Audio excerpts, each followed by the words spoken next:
Welcome back to another video, guys, and like always, thank you for checking out the channel. This is super exciting, okay? So this is going to be the first step of the Knife Build Along challenge. If you didn't see the last video I put up, I go in detail about what we're doing here, so go watch that one before you watch this video. Now, in today's video, we're going to cover profiling a blank, profiling that knife design out, drilling holes, and heat treating the knife. In video number 2, we're probably going to clean that blank up after heat treat, probably grind the bevels and get it ready to put handles on it. And then in video number 3, we'll be, prepping those handles and getting them installed and finished. So it'll be kind of a 3-video series, and I'll put them up probably every week. I'll drop another one until the final date, which is March 1st, that your knife has to be submitted for voting. You don't have to do that. If you guys want to take this for what it is, which is just a build along tutorial, kind of a beginner knife making video, take it for that. If you guys want to try to win these prizes that I'm going to talk about at the end of the video, do that as well. It's going to be super exciting and super fun. I've got a total of 12 sponsors on board for this challenge so far. Some really big prizes are going to be involved here. And you're going to want to stick around to the end of the video to hear about that. So as of right now, I got enough people on board that I'm going to do a top 3 winners. So I'll have a prize package for first, second, and third. That way it gives a little bit more of a chance to win something. And I thought it would be a little more fair than just giving one person 12 different prizes. I thought that was a little intense. So we're going to have a top 3 for the winner. Like I said, submissions have to be in by March 1st, then we'll figure out the voting process on them. So that's what I'm going to talk about today, is getting this knife blank profiled, drilled, and heat treated. And hopefully you guys learn a little something for the video, and make sure you stick around towards the end, and I got a big announcement. All right, guys, so if you did not get a template yet, make sure you email me and I will send you a PDF file of this template, because I got overwhelmed with mailing them out. I did like 40 of them that I mailed out, and it got overwhelming to where I was started to email everybody the PDF file. A really cool subscriber actually turned this into a PDF. Don't ask me how, I don't know. I'm like computer illiterate, but he did that for me, which was a huge help, because I've sent out this template. I've sent out over 100 times already. So a lot of people are getting in on this build along challenge. So that being said, if you are going to start building it off this template, what you need to do is kind of cut that out with a pair of scissors or whatever you have, and go ahead and glue it to your piece of steel. Now this is a piece of 1075, and I got this from Vice Cutlery. If you guys want to participate in this challenge and you see, well, where do you get a steel? Where do you get this? Contact Vice Cutlery in Alabama, Damascus. They've got the steel blanks like this you can buy, which 1075 is a very good beginner steel. And also, they have the PDF file on file there. So if you want them to just send you the water jet blank of this design, this one's in Damascus, they can do that as well. Very affordable. And they promised me that if you guys do this, they'll get it to you fast, okay? So you're not going to run out of time on this challenge. So you can see kind of what they look like. They sent me a few of them just as an example. But so that way, if you guys are a super beginner, maybe you don't have the tools to profile this blank, maybe you don't have a good drill press to drill through that, just get a hold of them. I'll put their contact information in the description below. And super good guys, and they're also getting in on the prize package. So that being said, if you don't want to go that route and you want to cut out your template, glue it to your piece of steel, whatever it is, and cut it out however you want to cut it out. Okay, I use a portable bandsaw. If you guys are following along with this, you probably have an angle grinder. Do that. I'm not going to show all that because I think it's covered in so many videos how to cut out a blank. So we're going to jump over to the drill press. I'm going to talk a little bit about getting these holes drilled, and then we'll move on from there. Okay, so if you are going the route of profiling this out yourself, as of right now, you should have it cut out with an angle grinder or a bandsaw, whatever you guys have. And then whatever source of grinder you have, I'm assuming if you're doing this, you at least have a 1x30. Profile it out right to that template on the 1x30. And when I do it, I normally start with a 36 grit belt, and I'll profile it to a 120 grit, kind of just to clean up all the rough edges and do all that stuff. Now, as far as you can see, this design has a little choil there. You call that a sharpening choil. And I'm going to file this out a little bit more because it's not quite pronounced enough. And you can just use a chainsaw file, or you don't really have to do anything. I mean, like I said, the whole thing about this build is you do have to build it off of this simple design. But, you know, as far as the grind or as far as that goes, you can do whatever you want with it. But I'm going to go ahead and open that up a little bit with a small chainsaw file. And I'm going to go over here and show you guys how I drill a lot of my knife handles. Now, these are all annealed. You don't want to mess up and heat treat your knife and then have to drill holes. So as far as drilling holes goes, as long as you're using, you know, simple high carbon steel, it's not that difficult. You want to go really slow when you're drilling it and use really good bits. When I drill a lot of holes, and I buy these bits right here. Actually, they're off of eBay, and they're carbide bits. And I buy like packages of like 25 of them at a time, and they're kind of expensive, but they drill really, really good. And yeah, but if you guys are just getting in on this challenge, you know, go slow. Even if you don't have a drill press, a hand drill will work. Turn it on the slow speed, go really, really slow with a fresh bit, and you should be able to get that done no problem. So now that, you know, I've covered the simple part of this, I'm going to adjust this a little bit. I think I'm going to add a couple more holes in this handle. You can see how they have them from the water jet. These look like they're probably maybe 3/16. I didn't even ask how big he made the holes. But I'm going to open those holes up a little bit. Actually, they might be 1/8 inch. And I'm going to add a couple more holes kind of along the handle here to give that epoxy something to kind of work through. And it'll also lighten the handle down a little bit, which isn't very important for this design. But it's more, I want that epoxy to have some holes and stuff to fill in and hopefully give it a little stronger bond. So I'm going to go ahead and do that, bring you guys over, and show you how it works.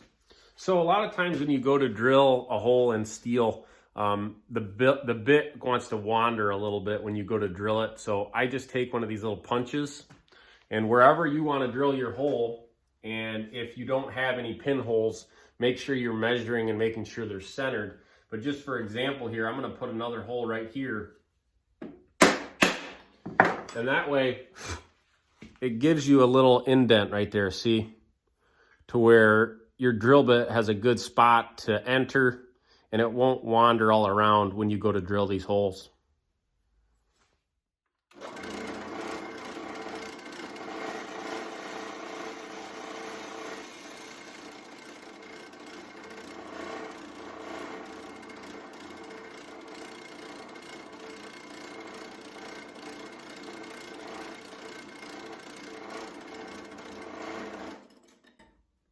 Now you can see I've got the drill on the slowest speed it can go, and I'm putting pretty good pressure on it. And this Damascus, the first blank I'm working on is going to be a Damascus one. It drills a little harder than just normal carbon steel. So be careful. If you guys aren't comfortable with a drill press, use a hand drill, put it up in the vise, and make sure, because these can be dangerous if it lets loose and spins and can whack you in the knuckles. And luckily I drill a lot of holes, so I've got it figured out pretty good. But I went ahead and bumped this hole out to a 3/16 because I have 3/16 pin here. You can do whatever you want. Make sure you don't make it too big because that is a pretty skinny point in the handle. So I'm going to bump this one out, probably put a few more holes down here, and we'll see how it's looking.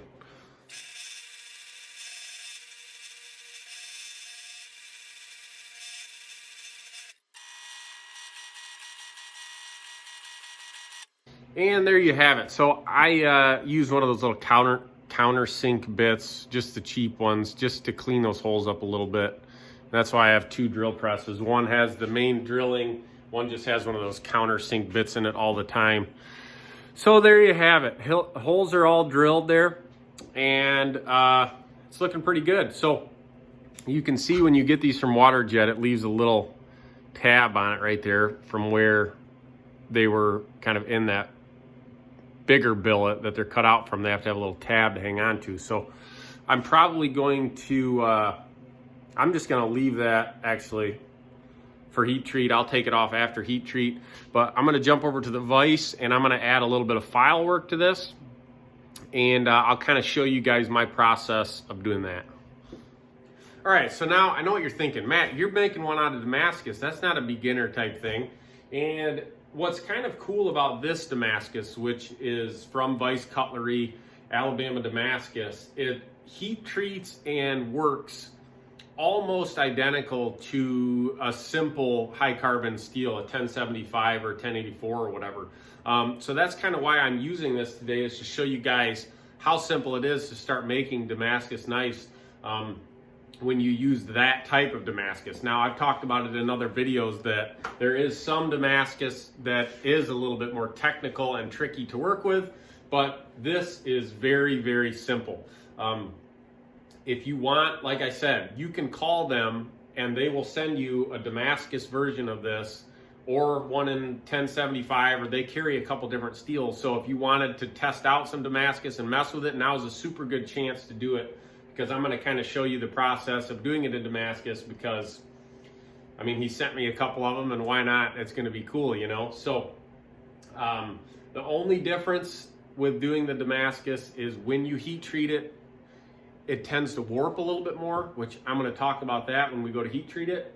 And the finishing process takes a little bit longer, but it's not necessarily, it takes a lot more skill. It just takes a little bit more time. So that's why I'm doing Damascus, and mainly just to show you guys that it's super simple and easy to work with, and the end result is super, super cool. All right, so like I said, we're gonna file this little sharpening trail out a little bit more, and I, of course, lost my little file. I know what you're thinking, like, man, Matt, how could you lose anything in that super organized shop you have? But so I've got this file. It's, you know, it's good to put a little handle on it, but this one's all bent and old. That's just how it goes. But so I'm gonna kind of file this little choil out a little bit more, just because I'll show you once it's done. It's cool.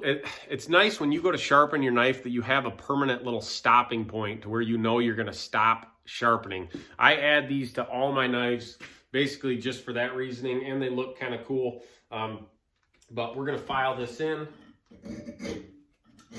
Actually, this file's not that bad. It looks worse than what it is.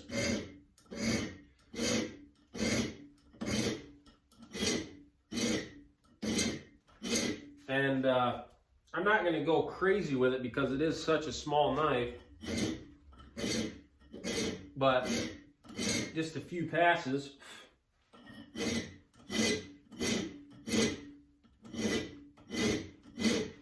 is going to open that up a little bit and just make it a little more pronounced.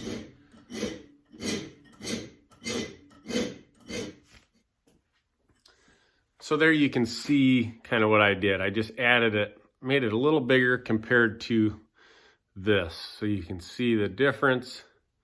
And like I said, you guys don't have to do that. I just I think it's going to help out a little bit with that grind. So now the other thing I was kind of thinking about with this is it is a super small knife. Like, I mean, it's just barely a 4-finger grip. And I wanted to, this was kind of designed around maybe small game hunting, small game skinning, ducks, birds, rabbits, that kind of stuff. And I thought it'd be nice to put a little bit of jimping up here, okay? Like kind of where you'd grab the knife to, you know, you're not going to necessarily use this as a hard use, like camping knife where you need jimping down low for grip, but I could see you using it as a skinning knife where you'd maybe grab it here and kind of work it down like that. So maybe adding a little jimping up here would maybe make this design a little bit cooler. So If you guys don't have one of these, you can also just maybe put a few notches in with that chainsaw file, add a little bit of grip. But you can pick up these checkering files, and this one's about shot. I burned through these pretty fast. You can get these everywhere. Like always, I'll put links in the description for the majority of the stuff I'm using. These are 20 or 30 bucks. And they put a cool little groove pattern. You can see it. Man, this thing is worn out. But it puts a cool little groove pattern in there that I'll show you. So I'm kind of going to mark out where that's going to go. And like I said, I'm just taking it to my hand, kind of where I think I'd be using it at. And then we're going to put a little mark right there to where I want to start this checkering.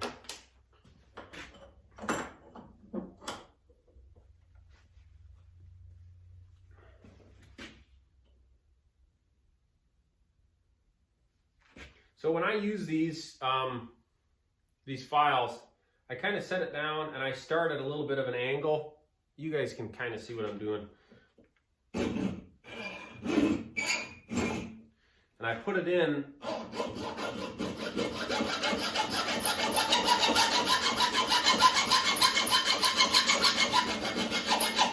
like that. And I'm only doing it that way because this file is really worn out. You don't really want to go both ways when you're filing like that. But since this is an old worn out one, we're going to do it, and it is working.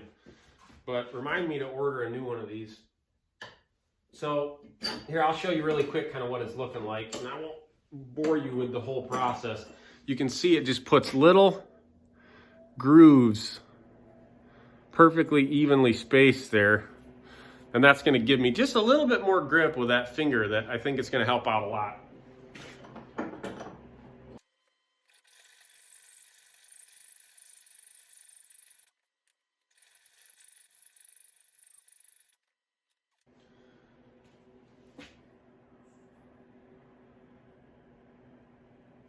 So there you go, guys. You can kind of see how that looks. Again, make sure you're adding those before heat treat. So there you have it. I think that's pretty much what I'm gonna do before heat treating this knife. Now, if you guys plan on, if you guys don't have a grinder or any sort of belt sander to be able to put your bevels into this knife, search around, and there's a bunch of videos on building file guides to be able to file in your bevels, okay? I'm not gonna talk about that because I'm not gonna do it and I don't have any experience doing it, but it's an option for you guys if you have limited tools and you don't wanna go buy maybe a 1x30 grinder to be able to do this build. You can build a little file jig to be able to kind of file in those bevels. And if you are going to do it that way, make sure you do that before heat treat. Now, I'm going to grind my bevels after heat treat just because that's how I do it. And so if not, you know, go get your bevels put in with that file, and then we'll jump over to heat treat. So there's a few reasons why I do all my grinding after heat treat. For me, a little bit, it's because of the time aspect of it. If you take the time to grind in, maybe you grind 50% of your bevels in before heat treat, and then you heat treat, and then you grind them after, you're kind of adding another step to the process. And when you're doing a lot of knives, it kind of gets old. The other reason is when you heat treat at full thickness, like we're gonna do, I think it gives you a little less warpage. It gives that blade a little more structure, and it just tends to not warp as bad. So there's a few reasons, you know, like I said, take it for whatever you want. If you want to grind your bevels before heat treating, that's cool, but we're gonna heat treat our knife and then grind our bevels in the next video. Now, as far as heat treat goes, I thought about getting my old forge out and doing it old school, but I'm gonna use my even heat, but don't be scared or anything like that, okay? Even with this, if you guys did get one of these Damascus blanks, you can heat, this stuff is very, very forgiving.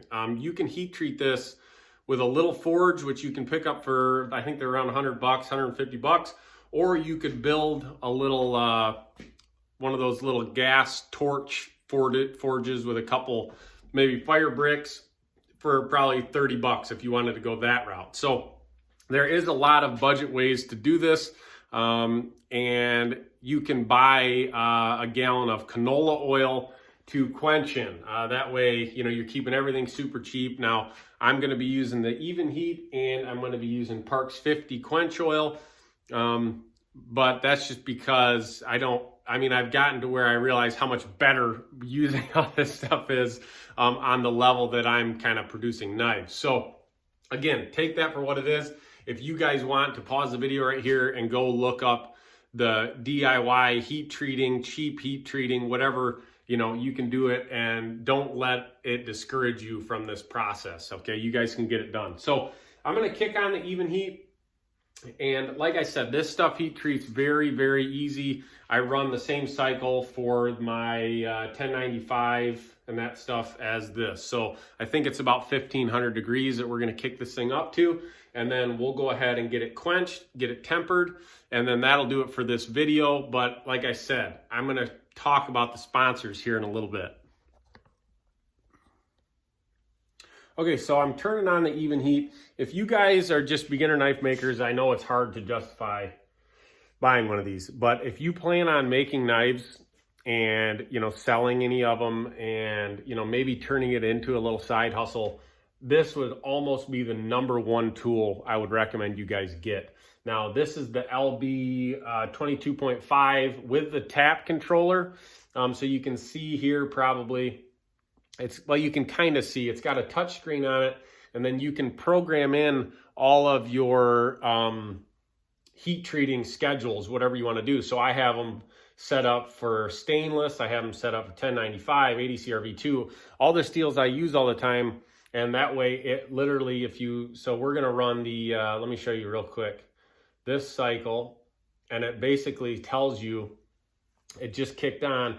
It says set point is 1475 degrees, and I've got it set to hold forever, so it won't turn off before I'm done heat treating. Now, like if you want to set this thing up to temper a knife, you set your at 400 degree temper, and then you can do a 2-hour hold time, and that way it'll automatically shut off after the 2 hours. The thing is super, super kind of high tech for me, and it works so good. And it's, like I said, it's been just a great, great tool to add to the shop to give you reliable and consistent heat treat compared to, you know, having to go off of the color of the steel when you go to quench a knife. You're not accurate at all. So, like I said, if you guys are beginners, heat treat the knife. You guys are going to keep this knife and use it for yourself, hopefully. So do whatever you want, make it however you want, heat treat it however you want. But this way, when you have an oven and you have actual quench oil like Parks 50, it gives you very accurate results. So I'm going to let this heat up, get up to 1475, and I'll cut back in and show you guys the heat treat. All right, guys, so let's talk about heat treat really quick before I quench this knife. Now, like I said, I've got this set to 1475, and it's such a skinny, small blade. I let it, well, it's at 12 minutes now because I've been getting stuff around, but you know, you only have to let it soak for maybe 10 to 15 minutes at temperature to get a solid hardened blade. Now, what I'm gonna do with this, and you guys do not have to do this, is since it is Damascus, I like to quench in oil for maybe 7 to 10 seconds max, and then I go right into the plate quench, which, let me show you, is this right here, which I have a video up building this. Now what that does is it makes it to where that blade has nowhere to warp. You quench it, you put it right into those plates, and it holds it flat and solid, so you don't even have to think about warping. It just kind of saves time and makes it to where you don't even have to think about it. So I've got my oil set up, it's preheated. If you're using canola oil, make sure you preheat it to 100 and 110 degrees, something like that. And like I said, I just use, you guys can see here, a little ammo can for the oil. And I'm using Parks 50, but canola oil works just fine for this Alabama Damascus. So we're gonna pull this out, and if you're using a forge, just go off temperature, Heat it to non-magnetic is a good way to go off of, to where a magnet won't stick to it. Quench it, check the hardness with a file, and if it's hard, roll with it, see how it works. I'm going to pull this out. I always wear gloves. It's super, super hot, obviously. Quench it, go right into the plates, and then we'll file check it, make sure it's hard, and we'll go from there.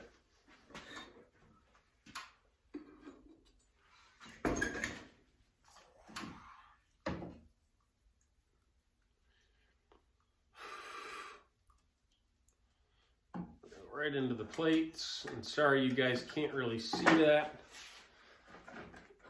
but I think you get the idea. It's just 2 aluminum plates that clamp down together with a little bit of pressure,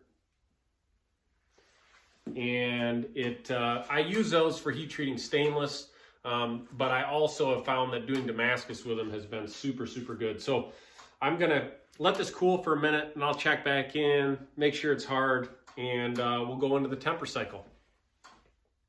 So while that's cooling down, you guys, I'm kind of doing like 10 things at once. So I've been trying to organize all these sponsors for this build along. I've been responding to all your guys' emails, sending out the file, and I've been working on custom orders, you know, the whole time. So if you guys don't know, I am a full-time knife maker. I'm not a YouTuber at all. I'm just kind of doing this for fun. But here's a couple fillet knives I'm working on. They're all dirty. But, you know, I'm kind of working on these as I'm filming this, as I'm doing everything else. And this is my bird and trout design that I'm working on too. Got handles, just started shaping the handles on these 4. So I have to kind of multitask and do all these things all at once to make sure I'm still paying my bills, but I'm putting out these videos for you guys. And it's a lot of work, but it's been super fun talking with all you guys that have jumped into the channel because of this build along. It's been really fun. So let me pull this out of the plates really, really quick.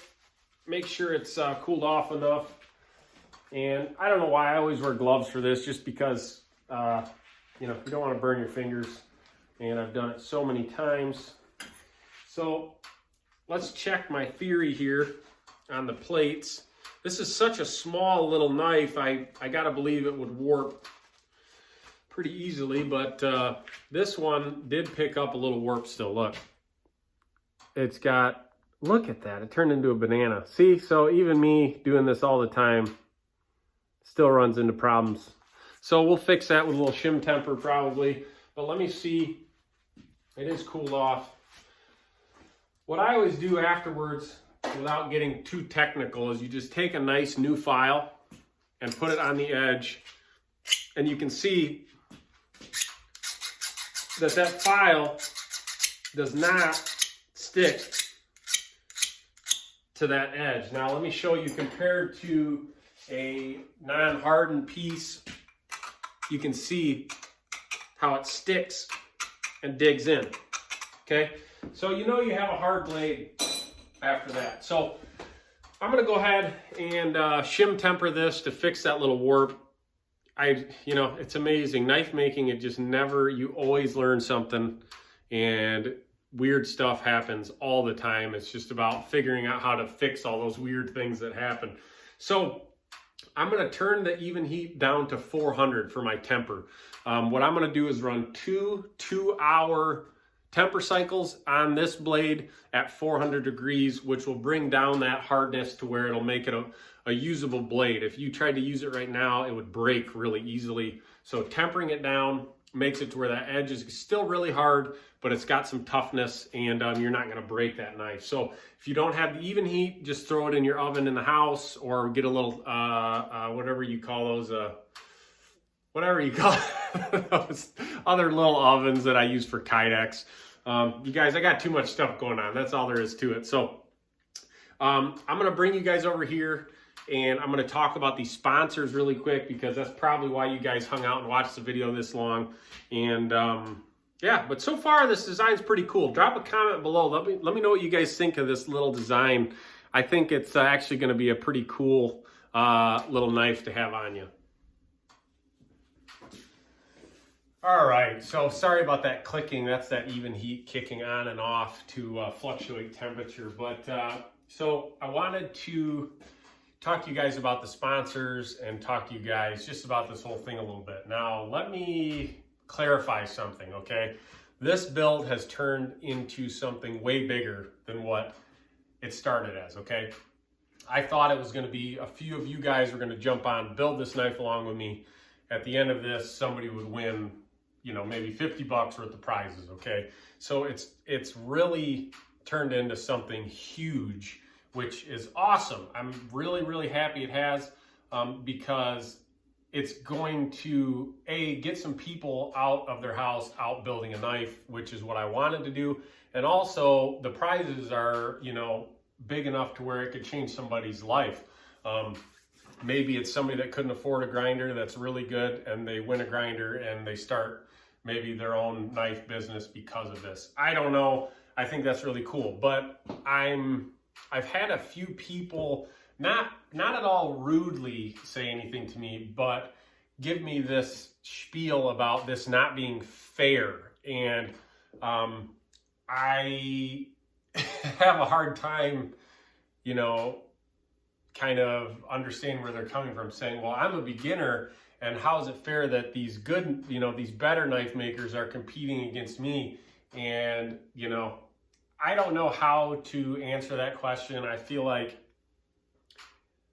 that's how competition is. You know, if you're running a race with somebody that's, you know, better than you and they win, it's not like, well, maybe you should have been in a slower division. It's just kind of how this is going to go. So maybe in the future, I'll do more of these and figure out a better way to divide up classes, or you guys can enter in an amateur and a beginner and a professional class. I don't know, but you guys just have to give me a break, because this has been a lot of work for me. It's taking away from me building knives that pay my bills to be able to do this for you guys. So I'm doing the best I can. Give me a break and just take it for what it is. I still don't have the judging all the way figured out. I'll kind of cover that in upcoming videos, but what I wanted to talk about real quick before this video ends, and this thing has probably gotten really long, so I apologize for that. I've got all 12 sponsors written down here, okay? At the end of this so far, there's about $3,500 worth of prizes. And like I said, I'm gonna break it down into a first, second, third, and I'm gonna decide how these prizes are laid out in those different packages, okay? So to start off, you know, OBM Tools jumped on board right away, which is who makes that yellow Dominator grinder. And they said they are going to put in a $2,000 gift certificate to the winner. Okay, so that means you guys can go buy that Dominator grinder that I have and use every day, set up exactly like that. I think that grinder package is about $1,700.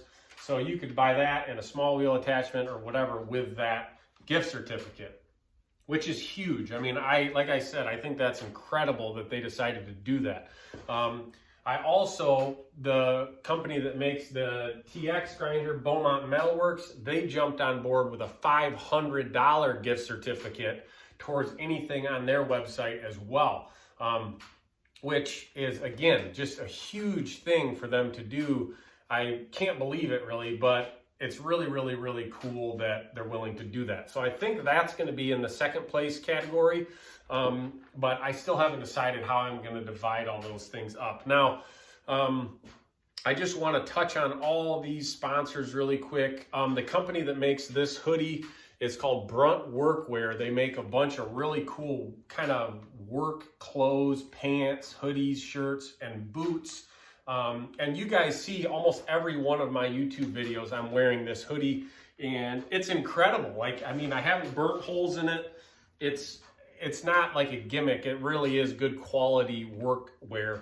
They said that they will donate a brand new pair of their work boots to the winner of this, which they're $200 or $300. So that's huge too. I think that's really, really awesome. Now, I'm just going to go down the list, and so I don't miss anybody.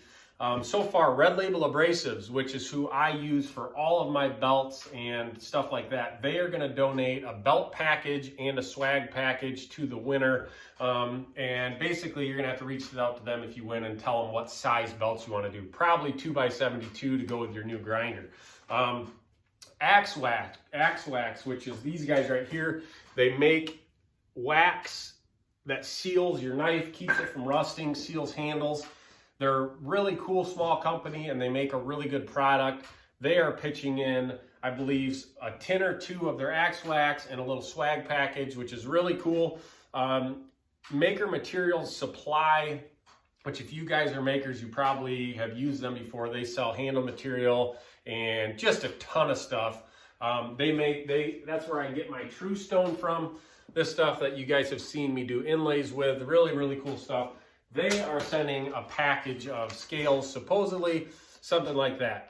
Atlas Materials is supposedly sending the same kind of package, maybe a set of scales, maybe some handle material. I'm not sure. I left it up to them. Everybody, I just said, whatever you're willing to donate for this is appreciated. Greg Hansen, GL Hansen micarta, which you guys have seen me use in the past. He makes some just incredible micarta. He is sending a set of scales or something, supposedly. Let's see. Who else here? Okay, Damasteel, which stainless Damascus. They are sending a Damasteel billet, which, if you guys know, that's a huge, huge deal. Alabama Damascus, that I talked about earlier, is also going to be sending some sort of billet package, you know, something like that. Let's see, who else do we have here? Oh, Brian House, which a lot of you guys know and follow, is sending one of his sharpening packages, which is a really cool misting system for sharpening on the 2x72 belt grinder. His company's House Made Industrial, and he makes a do-it-yourself 2x72 kit that is really, really cool. So go check him out, and he's going to be a sponsor. I think I covered everybody that's in it so far. I've got a couple other people that are working with me that I've been talking with that I'll probably get on board, and I'll add them to the next video if something comes together with that. But so far, I think that's what we have for sponsors. And like I said, I will kind of figure out the top three and how the packages are going to work. Obviously, the winner is going to get the big kahuna gift certificate. Now, what I need you guys to do is go over and follow all these people over on Instagram or Facebook and show them some support, because like I said, I'm putting up my time and energy to put this together, but they are actually putting their money up for the winner. So make sure you guys go follow everybody that's getting in on this. If you guys submit a knife and you end up winning and I go check and you're not following them, you're not going to win the prize package. Just as clear as that. So hopefully this video probably got really long. I'll probably shorten down the next couple, but I really wanted to talk about it and give you guys an idea on what's going on. Now, the submission is due March 1st, and there's going to be a hashtag how you guys submit the pictures. It's going to be the GCK BA hashtag. That way I can see all the pictures and I don't get hundreds of emails sending all the pictures to me. And then I'll probably figure out a voting system from there. So GCK, Gentry Custom Knives, Build Along, BA is the hashtag. Use that in all of your posts, all of your in progress stuff. Use that. That way we can all follow along together and see what we're all doing. So I'm going to get this knife fixed to turn into a banana and get that thing tempered. Next video, I'm going to cover cleaning it up and grinding the bevels and getting it prepped for handle scales. So like always, guys, thank you for watching. I'm going to put my email below, so if you need that template, make sure, and all the contact information you guys need will be in the description below. So make sure you subscribe to the channel, and good luck at this build along, guys.